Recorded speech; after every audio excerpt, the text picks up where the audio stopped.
Selamat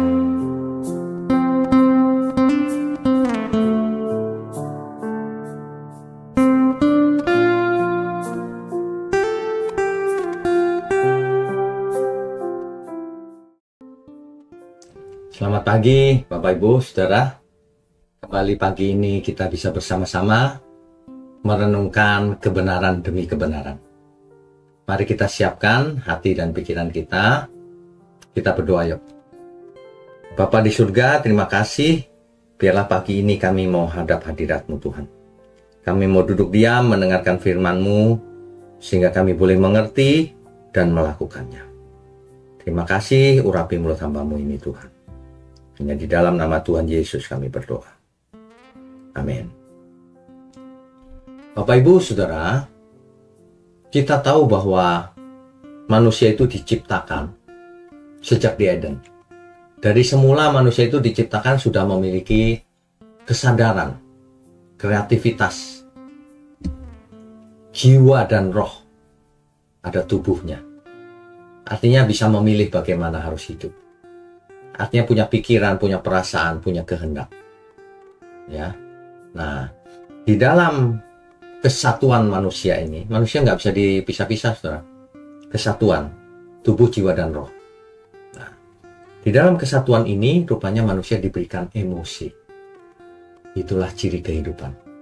Sebab kalau benda mati tidak punya emosi, ya, tumbuh-tumbuhan tidak punya emosi, hanya reaksi aja gitu ya.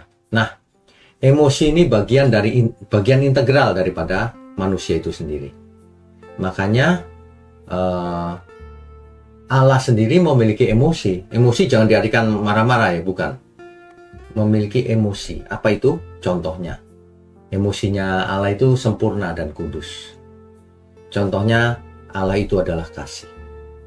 1 Yohanes 4 ayat 8. Allah bisa murka, marah. Kemarahan yang kudus karena kejahatan tentunya. Roma 1 ayat 18. Dan Allah itu belas kasihannya tinggi, tak terbatas, berlimpah kasih setia Tuhan. Keluaran 34 ayat 6. Nah, ini menunjukkan bahwa emosi itu bukan sesuatu yang jahat. Bisa jahat, bisa tidak. Dan emosi bisa menjadi sarana untuk mencerminkan gambar Allah. Kan kita ini diciptakan menurut gambar Allah.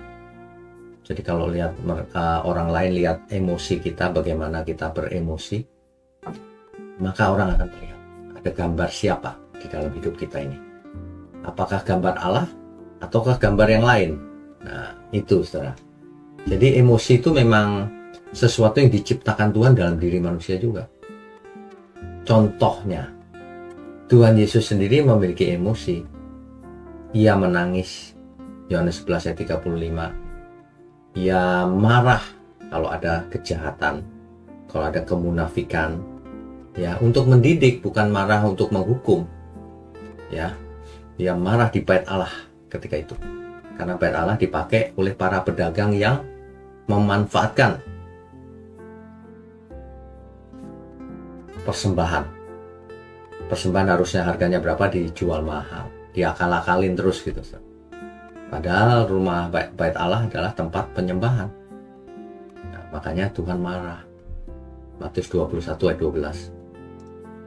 Tuhan juga tergerak oleh belas kasihan kepada kita semua. Ya. Bahkan ketika mengosongkan diri menjadi manusia, Yesus benar-benar jiwanya sedih dan seperti mau mati rasanya. Markus 14 ayat 34 itu. Ya, saudara ya. Nah, tetapi dalam segala hal emosinya Tuhan Yesus tidak berbuat dosa. Tidak pernah berdosa. Mestinya kita begitu. Ketika kita melampiaskan emosi kita, entah itu sedih, entah itu belas kasihan, entah itu marah, semuanya harus tidak buat dosa. Gitu. Jadi berlawanan dengan pendapat umum marah itu dosa.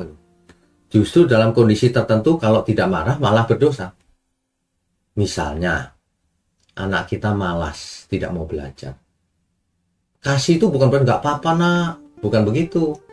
Justru kita harus marah supaya ia tidak malas. supaya ia tahu bagaimana harus hidup. Sebab kalau kita tidak marah, kita malah berdosa. Harusnya wajib memarahi anak, malah tidak. Nah, itu berdosa. Jadi mindset itu harus dirubah. Jangan sampai tidak sesuai apa yang dimaksud oleh Alkitab. Ya, jadi begitu. Jangan kalau baca ayat Alkitab itu cuma 1 potong, 2 potong, lalu diartikan sendiri. Nah, emosi ini bisa menjadi sarana supaya iman kita bertumbuh. Makanya kita dikasih duka cita, ya. 2 Korintus 7 ayat 10, duka cita yang menuntun kepada pertobatan. Di dunia ini memang ada duka cita. Nah, kalau emosi kita tidak dikendalikan dengan benar, nah barulah itu mencelakakan.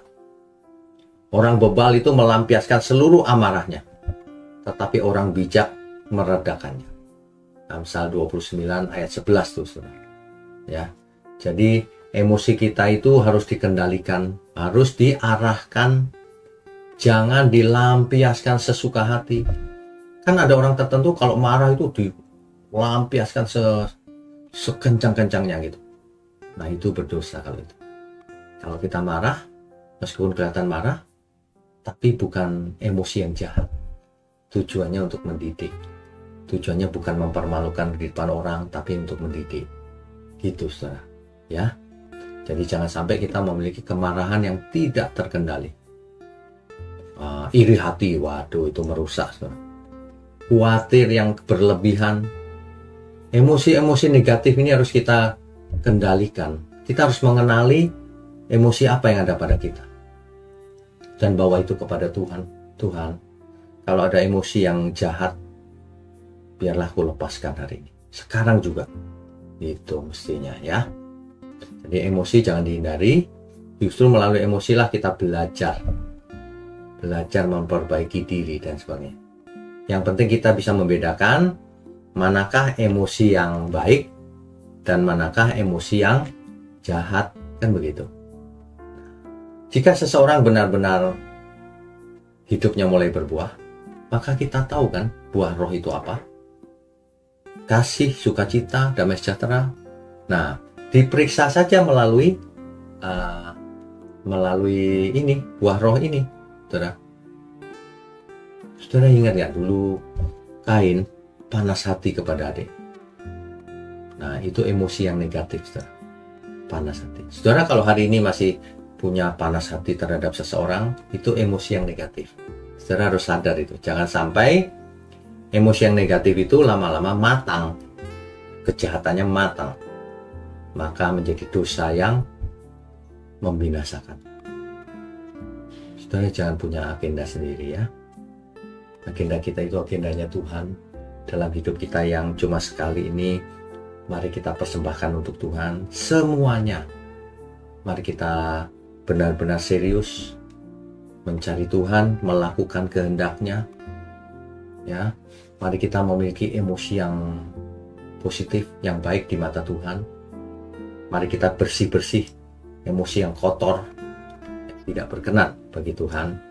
Sebab itu merusak diri sendiri, merusak keluarga kita, merusak komunitas, dan terutama merusak hubungan kita dengan Tuhan dan sesama. Jadi kalau kita emosinya negatif terus, lama-lama bahkan bisa sakit fisiknya. Pertama psikosomatis, penyakit kejiwaan, dan lama-lama menjadi penyakit fisik beneran, saudara. Bisa kanker, bisa hatinya rusak, macam-macam, saudara. Manusia itu memang sulit. Kalau dinasihati itu, iya pak, amin. Iya, tapi buktinya nggak amin. Aminnya cuma di mulut. Dalam kelakuannya tidak amin. Ya, makanya doa pagi seperti ini sangat amat penting. Sebab manusia kalau nggak tiap hari diasah, tumpul. Kalau nggak tiap hari dekat api, nggak bisa merasakan panas. Kalau tiap hari nggak dekat Tuhan, nggak dididik dalam kebenaran, ia akan jauh dari kebenaran Tuhan. Soalnya ada natur dosa dalam dirinya yang merusak. Ya, Mari kita sadari diri kita masing-masing. Kelemahan kita apa ya selama ini? Emosiku yang negatif apa saja ya? Mari kita lakukan pelepasan. Melepaskan segala emosi yang negatif. Sebab orang yang emosinya negatif tidak bisa dipakai Tuhan. Yang bisa dipakai Tuhan adalah yang nurut 100%. Yang mau belajar. Yang rendah hati. Gitu, saudara. Ya. Mari kita tundukkan kepala. Bapa kami yang di surga, terima kasih untuk pagi hari ini. Kami semua diberkati, kami semua diberi hikmat, dan kami semua menjadi anak Bapa. Terima kasih. Kami mengucap syukur untuk gereja GMM, gereja mula-mula. Biarlah Tuhan pakai dari hari ke hari, semakin hari semakin heran. Terima kasih. Kami juga berdoa untuk saudara-saudara kami yang mungkin sedang sakit hari ini, pagi ini. Biarlah Tuhan sendiri yang menghibur, memberi kekuatan, dan memberi kesembuhan. Terima kasih untuk tangan-tangan yang mendukung pekerjaanmu ini Tuhan. Tuhan berkati mereka juga. Dan semua kami Tuhan, terima kasih. Kami mau sambut hari ini di dalam nama Tuhan Yesus Kristus. Haleluya. Amin.